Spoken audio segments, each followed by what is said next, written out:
wafdi wasiir ah oo ka socda dowladda waddanka Soomaaliya ayaa waxa ay gaareen magaalada Beledweyne waxaana tagitaanka wasiiradaasi uu ku soo beegmaya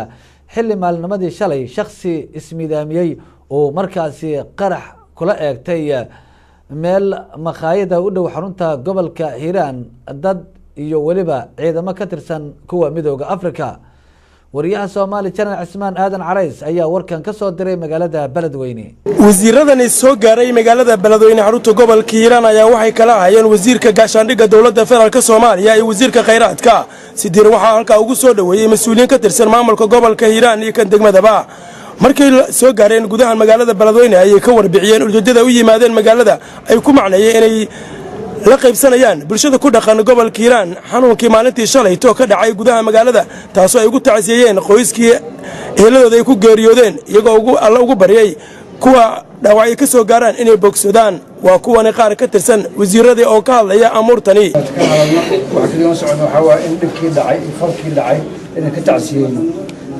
falkana tacsidana waxay u socotaa ummadda Soomaaliyeed guud ahaan bay u socotaa gaar ahaan bulshooyinka reer Hiiraan dhibkii ku dhacay in ka tacsiyeen ayaan u imaanay dhibka dabcan la qabaa waxaan la joogo dad oo jaliskeena ciidamo ayaan la joogo wasiirka gaashaandhigga asagana socdo si gaar oo gaar ahaan inuu tacsiyeeyo ciidamada Itoobiyaanka ayagana dhibkaasi falkaasi wax ka soo gaara ayagana inuu tacsiyeeyo waxaan dhihi lahaa annaga ujeedada safarkeena siduu wasiirku sheegay waxay ahayd wixii shalay halkan ka dhacay falkii argagixisnimada ahayd halkaas dad naftoodii lagu haligay oo lagu laayay oo kuwa badan ay ku dhaawacmeen dhibaatadii dhacday inaanu nimaadno gobolka gaar ahaan magaalada Beledweyne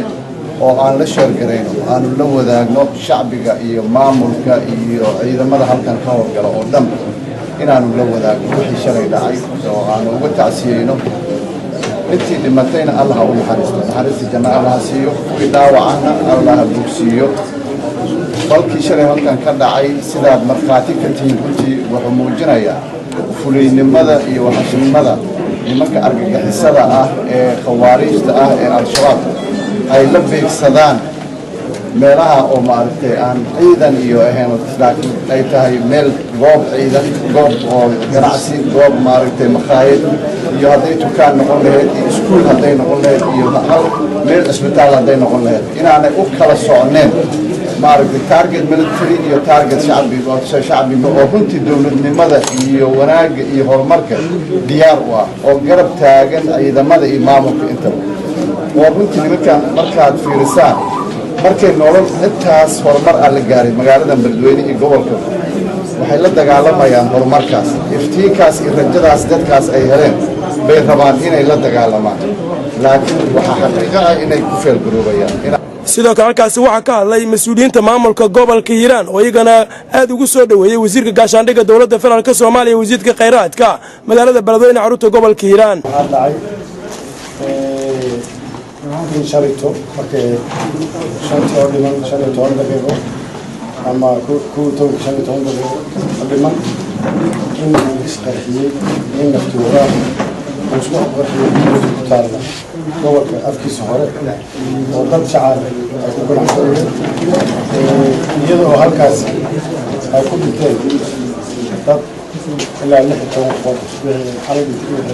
shalay hore dhintay iyadoo dhaawac culus uu noqday 14 xubnoodna ay wasaaradda amniga iyo qaranka soo dirtay diyaaradda soo saarka guddoomiyaha gobolka uu la yimid iyadoo aan dib ugu celinay qaar gudoomiyihii uu dib u soo qaaday uu isbitaalka geeyey dadka ay wax gaareen intii u dareed waa inta Muqdisho loo celin iyagoo sheegay in magaalada amnigeedu uu yahay mid aad u wanaagsan falalka dhacayna ay yihiin kuwa ka dhaca magaalooyinka waaweyn ee dalka Ismaan Aadan Carays TV-ga caalamiga Soomaali Channel Beledweyne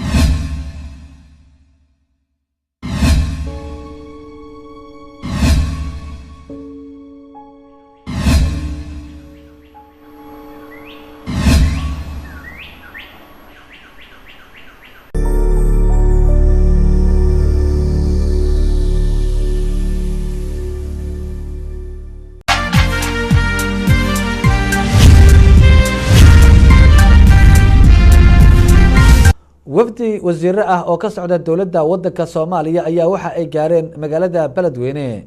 waxaana tagitaanka wasiiradaasi uu ku soo beegmaya xilli maalnimadii shalay shakhsi ismiidaamiyay oo markaasi qarax kula eegtay meel maqaayada u dhow xarunta gobolka Hiiraan dad iyo waliba ciidamo ka tirsan kuwa midowga Afrika.